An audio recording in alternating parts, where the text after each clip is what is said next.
دیکھو میں آپ سے کہتا ہوں کہ پانی لے کر آؤ,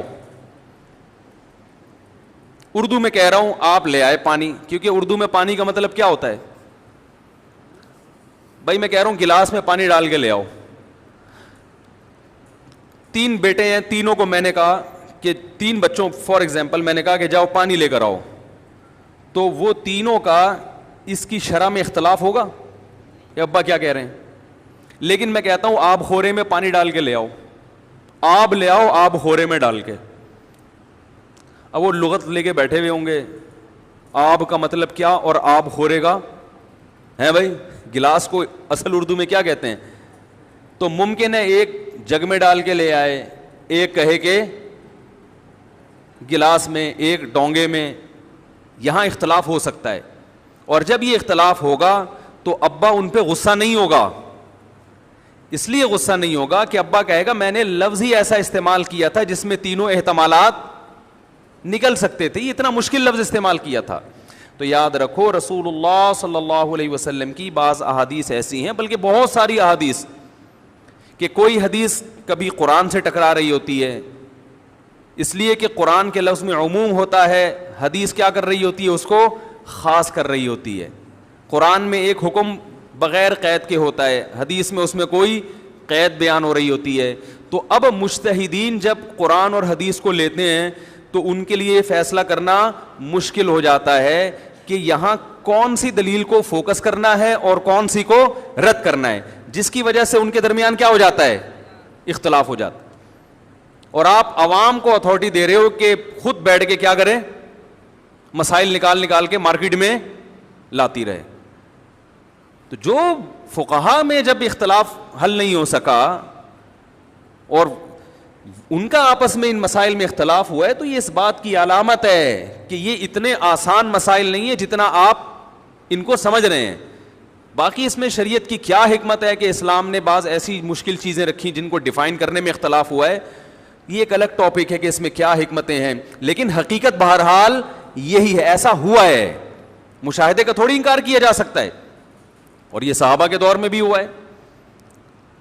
نبی صلی اللہ علیہ وسلم نے بنو قریظہ کی طرف لشکر بھیجا, بخاری مسلم کی حدیث ہے, فرمایا جب تک بنو قریظہ نہ پہنچ جاؤ عصر کی نماز, بولو نا یار کیا ہو گیا, عصر نہیں پڑھنی کسی نے. یہ آپ کا ایک ارشاد تھا, ایک حدیث تھی. اب کیا ہوا ہے کہ صحابہ کرام کا جب یہ لشکر چلا ہے تو راستے میں نماز قضا ہونے لگی, ان کو تاخیر ہو گئی. اب صحابہ میں اختلاف ہو گیا. بعض حضرات نے کہا کہ نبی نے جو کہا تھا کہ راستے میں نماز نہیں پڑھنی, تو نبی صلی اللہ علیہ وسلم کے علم میں یہ بات نہیں تھی کہ نماز قضا ہو جائے گی.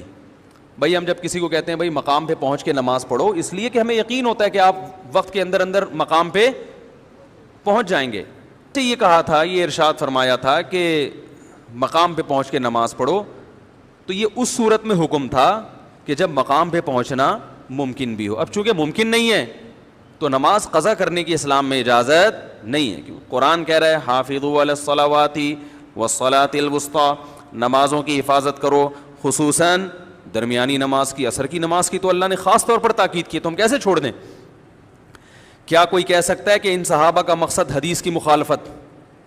اب کوئی جاہل اٹھے اور حدیث کا حوالہ نمبر پیش کر دے اور ٹائم بتا دے کہ اتنے بج کے, اس زمانے میں تو حوالہ یہی ہوگا نا, اتنے بج کے اتنے منٹ میں نبی نے یہ فرمایا ہے کہ جب تک بنو قریظہ نہ پہنچ جاؤ عصر کی نماز نہ پڑھنا, اور تم پڑھ رہے ہو لہذا تم گمراہ ہو, اندھے مقلد ہو, حدیث حوالے کے ساتھ پوری سند کے ساتھ پیش کر رہا ہوں لیکن آپ اس کو فالو نہیں کر رہے, تم اپنے جو ہے نا دکانیں کھول کے بیٹھے ہوئے ہو, صحیح ہے نا, اور یہ 15ویں صدی کے مولوی ہیں, یہ یوں ہیں, اس طرح کے تانے دینا کوئی شروع کر دے تو یہ جہالت کی بات ہوگی کہ نہیں ہوگی؟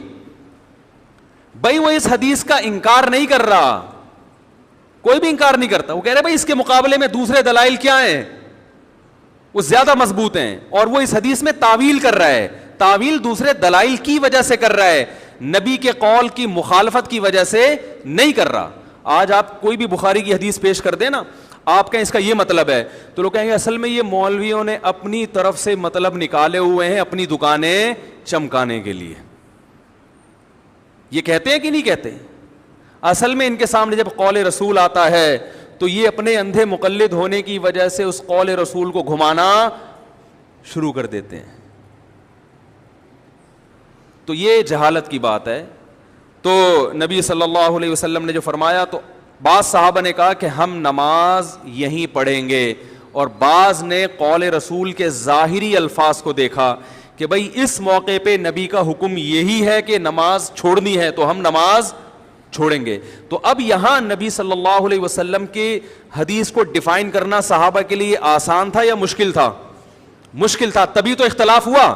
اگر قرآن و حدیث آسان, ہر جگہ آسان ہوتا تو صحابہ میں یہاں دو رائے کیوں بنتی؟ وہ کہتے ہیں یہ تو بہت آسان ہے, اس کا تو یہی مطلب ہے, اس کے علاوہ کوئی مطلب ہی نہیں ہے. پتہ ہی چلا بھائی اختلاف ہونا اس کی علامت ہے کہ آسان نہیں ہے. اہل حق میں اگر اختلاف ہو, ہاں جو جاہل لوگ ہیں یا جو شہوت پرست لوگ ہیں وہ اختلاف کرتے ہیں خواہشات کی بنیاد. اہل حق میں اگر اختلاف ہو رہا ہے تو یہ اختلاف ہونا اس کی علامت ہے کہ اس حدیث کا مطلب اتنا آسان نہیں ہے جتنا کوئی پلمبر بیٹھ کے بتا رہا ہے آپ کو. اتنا آسان نہیں ہے. آپ نے یک طرفہ دلیل سنی ہے اور آپ تمام فقہا سے بدگمان ہو رہے ہیں. تو دوسرا فریق تھا, اس نے کہا نہیں ہم پڑھیں گے. جب یہ لشکر واپس پہنچا ہے تو آپ صلی اللہ علیہ وسلم نے نہ تو نماز پڑھنے والوں کی مخالفت کی, ان کو برا کہا, اور نہ نماز چھوڑنے والوں. کیوں؟ آپ صلی اللہ علیہ وسلم یہ بات جانتے تھے کہ میری جو ورڈنگ ہے, میرے جو الفاظ ہیں, اس سے دونوں مطلب نکالے جا سکتے ہیں, لہذا میں کسی کو ملامت نہیں کر سکتا. ہائے ہائے کاش یہ بات سمجھ میں آ جائے. تو اس سے پتہ چلا بہت سی احادیث ایسی ہیں جن سے دو متضاد مطلب نکل سکتے ہیں. ایک مطلب کی طرف امام ابو حنیفہ چلے جاتے ہیں, دوسرے مطلب کی طرف امام شافعی چلے جاتے ہیں. تو اب اس میں امت کی خیر خواہی اسی میں ہے, دونوں مطلب کو صحیح مان کر کسی ایک مطلب کو فالو کرنا شروع کر دے.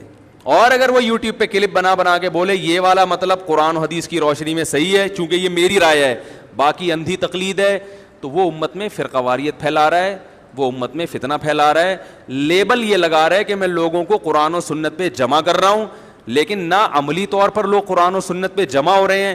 کیونکہ آپ ان کے نیچے کمنٹس پڑھا کریں, جس طرح کی نیگیٹیوٹی پھیل رہی ہے اور جس طرح علماء کا بغض لوگوں کے دلوں میں پھیلایا جا رہا ہے, اس سے صاف پتہ چلتا ہے کہ اس امت میں نفرتوں کا ماحول بڑھ رہا ہے, کم نہیں ہو رہا. اور اس نفرت میں اور ایک عام نفرت میں فرق یہ ہے کہ جب انسان ویسے نفرتوں کا ماحول پھیلاتا ہے تو اس کو برا سمجھتا ہے, لیکن جب قرآن و حدیث کا لیبل لگا کے نفرتوں کا ماحول پھیلائے تو کرتا نفرت ہے, مگر اس نفرت کو ثواب سمجھ کے کرتا ہے. یہ زیادہ خطرناک ہے.